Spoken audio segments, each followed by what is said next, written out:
अस्सलाम वालेकुम स्टूडेंट्स आज का जो हमारा टॉपिक है वो फ़िल्ट्रेशन क्या होता है, ये किस तरह का प्रोसेस है। बेसिकली हम जो पढ़ रहे हैं वो हम ये देख रहे हैं कि मॉलिक्यूल्स की जो है मूवमेंट वो किस तरह से होती है सेल्स के अंदर। अगर मॉलिक्यूल को मूव कराना है एक सेल से दूसरे सेल के अंदर, तो वो हम किस तरह से कराएंगे, किन मेथड्स के से, किन प्रोसेसेस से। तो हम 3 प्रोसेस जो है उनको डिस्कस कर चुके हैं। आज हमारे पास है 4। जो पीछे हमने प्रीवियस लेक्चर में पढ़ा था वो था डिफ्यूजन, फैसिलिटेटेड डिफ्यूजन और ऑस्मोसिस। तो आज हमने देखना है कि फ़िल्ट्रेशन क्या है। फ़िल्ट्रेशन में भी हमने क्या करना है, मॉलिक्यूल्स को मूव करवाना है। कौन से मॉलिक्यूल्स को और किन के अंदर। अब ये एक ऐसा प्रोसेस है, a process by which small molecules are forced to move across the semipermeable membrane.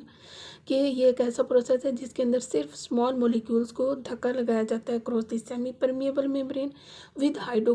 किससे, मतलब क्या फोर्स लगती है, ये इस प्रेशर, कोई प्रेशर लगता होगा तो मॉलिक्यूल जो है उनको धक्का लगेगा। अब देखें, एक हाइड्रोस्टैटिक प्रेशर है और एक ब्लड प्रेशर। अगर हाइड्रोस्टैटिक प्रेशर है यानी कि मतलब प्लांट्स के अंदर भी ये प्रोसेस होता है।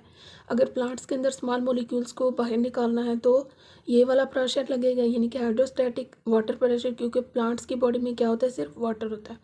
और अगर एनिमल्स के अंदर मॉलिक्यूल्स को जो है वो सेल से बाहर निकालना है तो फिर ब्लड के प्रेशर से उनको क्या किया जाएगा, फोर्स्ड, उनको धक्का लगाया जाएगा।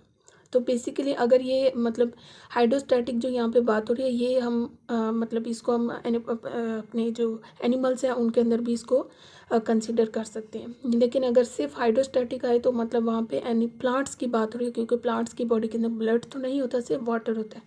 तो उन वाटर के मॉलिक्यूल्स के अंदर क्या होगा, प्रेशर होगा। जैसे ही प्रेशर लगेगा तो मॉलिक्यूल्स जो है वो small molecule semi permeable membrane से बाहर निकल जाएंगे। अब हम इसको समझते हैं, इस प्रोसेस को एग्जांपल के ज़रिए। ये हमारे पास एक ब्लड वेसल है, ठीक है। ब्लड वेसल के अंदर क्या होता है, ब्लड। अब ब्लड के अंदर बहुत सारे दूसरे भी मॉलिक्यूल्स होते हैं, ग्लूकोज के होते हैं, साल्ट्स होते हैं, मिनरल्स होते हैं। इसके अलावा और भी काफ़ी सारे इसके अंदर मॉलिक्यूल्स होते हैं। अब क्या है, इसकी जो ब्लड वेसल की जो मेम्ब्रेन है, ठीक है, ये क्या होती है, सेमी। इसके ऊपर छोटे छोटे क्या होते हैं, पोर्स होते हैं, ठीक है, छोटे छोटे। अब एक एग्जांपल है, जैसे आपके पास कोई पाइप है, ठीक है। तो उस पाइप से आपने पानी वो जा रहा है आराम से, आपने कोई उसके ऊपर उसको आपने कोई फोर्स नहीं किया।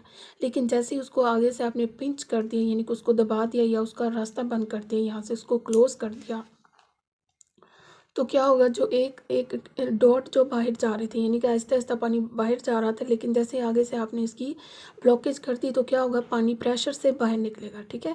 इस पाइप से क्या होगा, पानी प्रेशर से बाहर निकलेगा।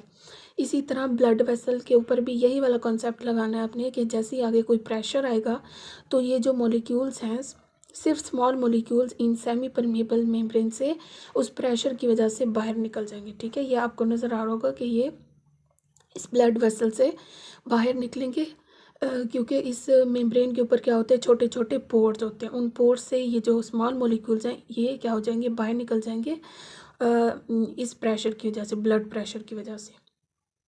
आपको मैंने ऊपर भी बता दिया कि हाइड्रोस्टैटिक प्रेशर यानी कि वाटर प्रेशर ये कहाँ पे होता है। अगर अकेला आ जाए तो मतलब वहाँ पे प्लांट्स की बात हो रही है कि प्लांट्स के अंदर ये प्रोसेस हो रहा है फिल्ट्रेशन का, ठीक है।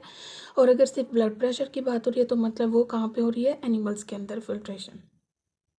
अब होता क्या है कि इनके अंदर मूवमेंट ऑफ मॉलिक्यूल्स, हम बेसिकली पढ़ क्या रहे हैं, हम ये पढ़ रहे हैं कि हमने मॉलिक्यूल्स को एक सेल से दूसरे सेल के अंदर किस तरह से पहुंचाना है, उनकी मूवमेंट किस तरह से करवानी है। तो बेसिकली हम वो प्रोसेस को जो है वो डिस्कस करें। पीछे हमने 3-4 प्रोसेस पढ़े, तो आज जो फिल्ट्रेशन है इसमें भी हमने करा क्या है, हमने किया यह है कि हमने मॉलिक्यूल्स को क्या किया, मेम्ब्रेन से यानी कि सेल की मेम्ब्रेन से बाहर निकाला है। अब एग्जांपल है हमारे पास इसकी, उससे आप देख सकते हैं। एनिमल्स की बॉडी के अंदर अगर देखा जाए, in an animal body only the small molecules, filtration के प्रोसेस है, सिर्फ स्मॉल मोलिक्यूल्स जो हैं वो सेल से बाहर जाएंगे, सेल की मेम्ब्रेन से, ठीक है। बड़े मोलिक्यूल्स नहीं, बड़े मोलिक्यूल्स क्यों नहीं, क्योंकि pressure can not force the large molecules. इतना ज़्यादा प्रेशर नहीं होगा कि बड़े मोलिक्यूल्स भी गुजर जाएंगे। जैसे प्रोटीन के मोलिक्यूल हैं, ये इस प्रेशर से नहीं गुजर सकेंगे। क्यों, क्योंकि जो उसका साइज़ होगा, because the size of the membrane pores, उसके जो सुराख होंगे मेम्ब्रेन के वो क्या होंगे, स्मॉल होंगे। और जो मॉलिक्यूल्स हैं, बड़े मॉलिक्यूल्स, चाहे उनको जितना भी प्रेशर लग जाए तो वो मूव नहीं करेंगे, वो बाहर नहीं निकल पाएंगे, क्योंकि पोर्स जो हैं वो स्मॉल है, उनका साइज़ जो है वो छोटा है। तो फिल्ट्रेशन से सिर्फ क्या होगा, स्मॉल मॉलिक्यूल्स सेल की मेम्ब्रेन से बाहर जाएंगे, बड़े मॉलिक्यूल्स मूव नहीं कर पाएंगे। जैसे प्रोटीन्स हैं, क्योंकि जो मेम्ब्रेन पोर्स जो है उनका साइज़ क्या है, वो छोटा है, ठीक है, वहाँ से जो लार्ज मॉलिक्यूल्स हैं वो नहीं गुजर पाएंगे। तो ये हमारे पास प्रोसेस था फिल्ट्रेशन का। तो हमने देखा कि मॉलिक्यूल्स को हमने सेल के अंदर से किस तरह से निकालना है, स्मॉल मॉलिक्यूल्स को। उसके लिए हमारे पास ये टॉपिक था फिल्ट्रेशन, जिसको हमने कवर किया। इसके साथ हमारा यही लेक्चर था। अगर कोई क्वेश्चन है, कोई अपने ज़रूर कमेंट सेक्शन में ज़रूर पूछना है, तो आपको रिस्पॉन्स